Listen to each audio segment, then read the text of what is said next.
Kakuzu je bio nestali shinobi S ranga iz sela sakrivenog u vodopadima i član Akatsuki-a gde je bio partner sa Hidanom. Kisame Hoshigaki ih je u šali nazvao zombi kombo zbog činjenice da obojica na svoj neki način nisu mogli da umru.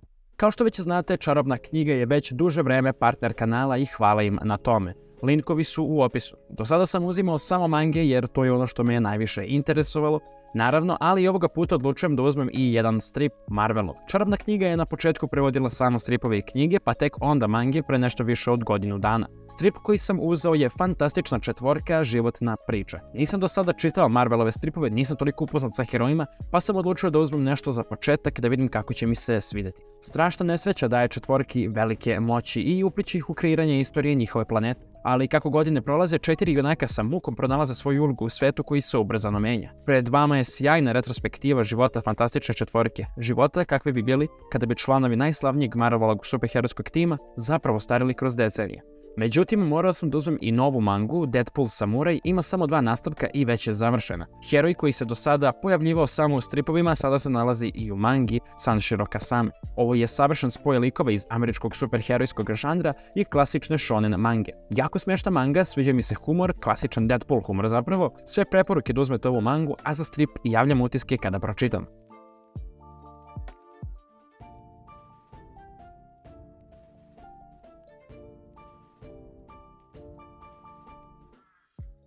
Stitched up like the monster of Frankenstein, not a nip tuck, these scars are my battle lines. Dok je bio pod ropstvom u selu vodopada, kao elitni ninja, Kakuzu je preuzeo misiju da ubije Hashiranu Senju, prvog Hokagea. Ova misija se međutim završila neuspehom. Nije mogao da ubije boga Shinobija. Uprkos nepremostivoj opasnosti sa kojom se suočio tokom misije, ono što ga je čekalo kada se vratio u svoje selo je bila velika kazna zbog neuspeha u ovoj misiji. Kao odgovor na ovaj tretman zbog pogrešnog ophođenja prema Shinobiju koji je stavio svoj život na crtu zarad sela, Kakuzu je počeo da gaji veliku mržnju prema selu vodopada i pobegao iz zatvora. Dok je bežao iz sela, ubio je seoske starešine, uzeo je njihova srca i pobegao sa znanjem o najcenjenijim zabranjenim tehnikama u selu. Zarađivao je za život od lova na glave na crnom tržištu i uzimao je srca moćnih shinobija koje još uvijek kucaju da bi produžio svoj životni vek i arsenal oružja. U nekom trenutku u prošlosti očigledno je susreo zlatno-srebrnu braću i bio je svedok Kinkakuove džinčurike transformacije. Posle nekog vremena, nakon što je pobegao iz sela, pridružio se kriminalnoj organizaciji Akatsuki. Tokom svojih ranih godina u Akatsukiju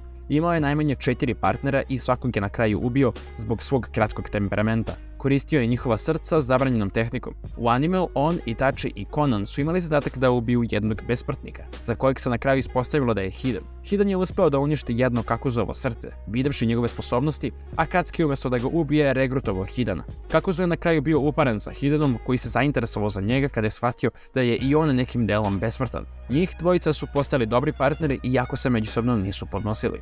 Stitched up like the monster of Frankenstein, not a nip tuck, these scars are my battle lines. Na kraju malog Naruta Kakuzu se pojavio kao silueta tokom Akatsuki skupa, gde su razgovarali o Orochimaru koji je stekao kontrolu nad Sasukem Uchihom, kao i o hvatanju Devetorepe i unapređenju njihovih planova. Stitched up like the monster of Frankenstein, not a nip tuck, these scars are my battle lines. U animeu Kakuzu i Hidan su se sastali sa Sasorijem i Deidarom kako bi razgovarali o njihovim novim misijama koje je dodelio Akatsuki. Nakon što je Kakuzu rekao da imaju izbor između misije sticanja novca i ratne misije, izabrao je misiju novca nakon što Sasori i Deidara nisu pokazali interesovanje za nju, što naljutilo Hidana. Stitched up like the monster of Frankenstein, not a nip tuck, these scars are my battle lines. U animeu Du je poslat da uhvati Jinchurikija Sadmorepe Fu. Fu je bila uzbuđena što ima priliku da se sprijatelji sa Shinobijima, iako zna istoriju istih, ali Kakuzu govori kako mu plan nije da se sprijatelji sa njom. Stitched up like the monster of Frankenstein, not a nip tuck, these scars are my battle lines. Kakuzu je prisutan za vreme pečaćenja Shukakua. Nakon pečaćenja je zašio Deidari ruke. Stitched up like the monster of Frankenstein, not a nip tuck, these scars are my battle lines. Kakuzu se prvi put pojavio sa svojim partnerom Hidanom u njihovoj potrazi za Jinchurikijama Dvorepe, Yugito Ni, koja je otkrila da je dozvolila da bude saterana u ćošak kako bi im postavila zamku i sama ih eliminisala. Yugito se zatim transformisala u svoju repatu zvere, veliku plamenu mačku, ali je dvojac Akatsuki ipak uspeo da je pobedi i predao je Zetsu pre nego što su nastavili u zemlju vatre. Kakuzu je odlučio da napadne vatreni hram kako bi prikupio nagradu za glavu glavnog monaha Chirikua, koji se nalazi u bingo knjizi sa nagradom od 30 miliona ryoa. Pobili su i većinu drugih monaha tokom napada, ali jedan je pobegao i upozorio Konohu na opasnost koja dolazi. Nakon što je primila obaveštenje, Tsunade je dodelila grupi od 25 shinobija zvanih Niđu Shotai da uđe u trag i eliminiše Kakuzu i Hidana. U međuvremenu, Kakuzu je odneo Chirikovo telo do mesta za naplatu koje je sakriveno u kupatilu, dok je Hidan odlučio da sačeka napolju. Kada je Kakuzu konačno izašao iz kupatila nakon što je prebrojao novac, zatekao je Niđu Shotai tim predvođen Asumom Sarutobijom kako napada Hidana. Napao je Shikamaru kako bi oslobodio Hidana, ali mu je sam Hidan, koji je bio pretjerano samouveren, zabranio dalje učešće u borbi. Kakuzu se složio sa tim, ali je insistirao da će kasnije dobiti glavu Asume od 35 miliona ryoa. U bici koja je usledila, Hidan je uspeo da dobije Asuminu krv kako bi započeo svoj ritual tehnike prokletstva, ali Shikamaru je uspeo da ga zaustavi svojom tehnikom Senke. Kada je Asuma uspeo da obezglavi Hidana, Kakuzu se konačno pridružio borbi kako bi ponovo zašio Hidanovu glavu za vrat, koristeći konce koji se nalaze u njegovom telu. Kakuzu se potom potukao sa Kotetsuom i Izumom, lako ih savladoši, dok je Hidan zadao fatalan udarac Asumi. Njihova bitka je prekinuta pojavom drugog Niđo Shotai tima, ali su veoma lako izlazili na kraj i sa njima. Sad dok ih vođa Akatsukiya Pain nije pozvao da zapečate dvorepu. Hidan i Kakuzu su se povukli u osamljeno područje, gdje su proveli 3 dana kako bi zapečatili dvorepu, a Omangi još 3 dana kako bi zapečatili i trorepu. Nakon što je pečaćenje završeno, Kakuzu i Hidan su krenuli u potragu za Jinchurikem devetorepe demonske lisice, ali ih tim Asuma presreće, sa Kakashim Hatakijom kao vođom umjesto Asume.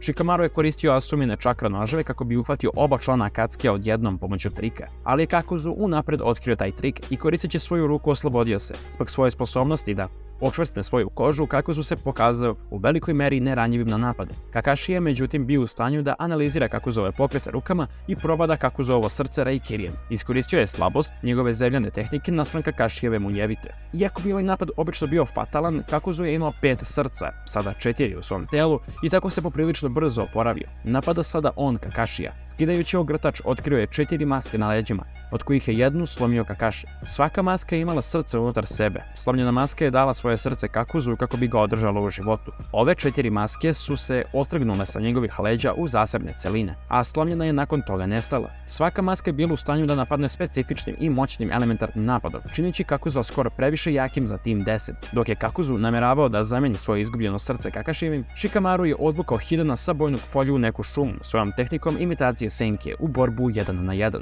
Ignorišući ostale protivnike, Kakuzu se fokusirao na to da uzme Kakashijevo srce. Iako Kakashi nije bio u stanju da se nosi sa Kakuzom i njegovim stvorenjima pod maskama, bio je primoran da zaštiti Ino i Chojija. Spašen je kada je Shikamaru prevario Hidana da upotrebi nešto Kakuzove krvi tokom svog rituala prokletstva, koji je Kakashi sakupio u kapsulu ranije kada je probio Kakuzove grudi i predao je Shikamaru. Ovo je dovelo do toga da je Hidan nenamerno uništio srce glavnog tela Kakuzu. Videvši ovo, munja maska je dozvolila da njeno srce upije Kakuzovo telo, vraćajući ga u život. Pored toga, Kakuzu je imao i 2 druge maske, vatre i vetra, koje je kombinovao sa samim sobom, činići ga još moćnijim. Zatim je uhvatio ostatak tima 10 svojim nitima, nadajući se da će dopuniti svoje zalihe srca. Tim 10 je spašen dolaskom tima 7, među kojima je bio i Naruto, koji je odlučio da se sam bori protiv Kakuzu, koji u početku nije posmatrao Naruto kao pretnju. Ovo se promenilo kada je Naruto predstavio svoju novorazvijenu tehniku Rasen Shuriken, za koju je i Kakuzu vidio da je opasna i da ga može lako ubiti ako ga dotakne. Narutova nesposobnost da održi tehniku duže od nekoliko sekundi opustila je Kakuzu, posebno nakon što je vidio da je Naruto umalo ubio samog sebe tom tehnikom. Yamato i Kakashi su ga spasili, ali je odlučio da se bori u svom režimu dugog dometa samo kako bi bio siguran. Dok je Naruto još jednom pokušao Rasen Shuriken sa svojim klonovima iz Senke, Kakuzu je pokušao da spremi Naruto svojim nitima iz daljine, ali se iznenadio kada je otkrio da je to bio klon iz Senke kojeg je uništio, a da se pravi Naruto pojavio iza njegovih leđa, ovoga puta uspešno koristeći tehniku Rasen Shurikena. Ostavši bez upotrebljivih srca nakon što ga je dotukla Narutova nova tehnika, Kakuzu je žalio što su ga porazili oni koje je smatrao decom. Kakashi mu je rekao da je prethodna generacija nadmašena sljedećem i da je to normalan ciklus života. Na kraju ga je dokrajčio Raikirijem. Kakuzov leš je kasnije vraćen u Konohu kako bi Tsunade izvršila obdukciju u vezi sa sposobnostima Rasen Shurikena i otkriveno je da je Kakuzu oštećen na ćelijskom nivou. Stitched up like the monster of Frankenstein, not a nip tuck, these scars are my battle lines. U animeu Kabuto priziva Kakuzua da se bori protiv tima Kakashi, koji istražuje masakr koji je izazvao u rupu. Brzo nakon što je prizvan, Kakuzov kovčeg nestaje, a Kabuto preispituje da li je Edo Tensei nedovršen. Stitched up like the monster of Frankenstein, not a nip tuck, these scars are my battle lines. U pokušaju da zaustavi Tobija i da ga natera da udruži snage sa njim tokom njihovog njihovog prvog susreta, Kabuto Yakushi je pokazao svoje sposobnosti reinkarnacije mnogih preminulih članova Akatsukiya, uključujući i Kakuzua, koristeći Edo Tensei. Stitched up like the monster of Frankenstein, not a nip tuck, these scars are my battle lines.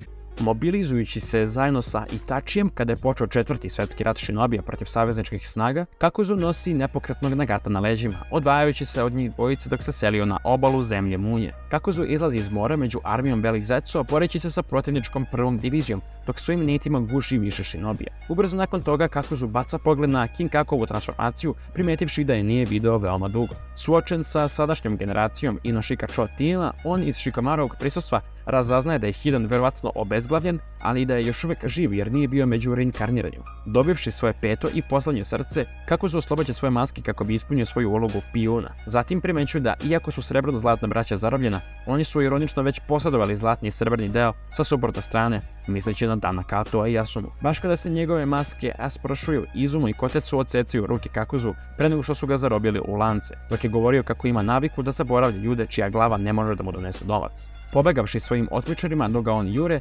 Tenten je uništila Kakuzovo srce Munje koristeći Bashosen. Dok se kasnije borio protiv Daruja, Izumi i Kotetsua, bio je šokiran kada je video Chojijeva krila leptira kako se senjuju u bojno polje. Njegove maske su poražene, a on je sprvljan Chojijevom pesnicom. Ali u trenutku kada je Choji otišao da zaustavi divljanje demonske statue s polje staze, ostali su morali da zadržavaju Kakuzua.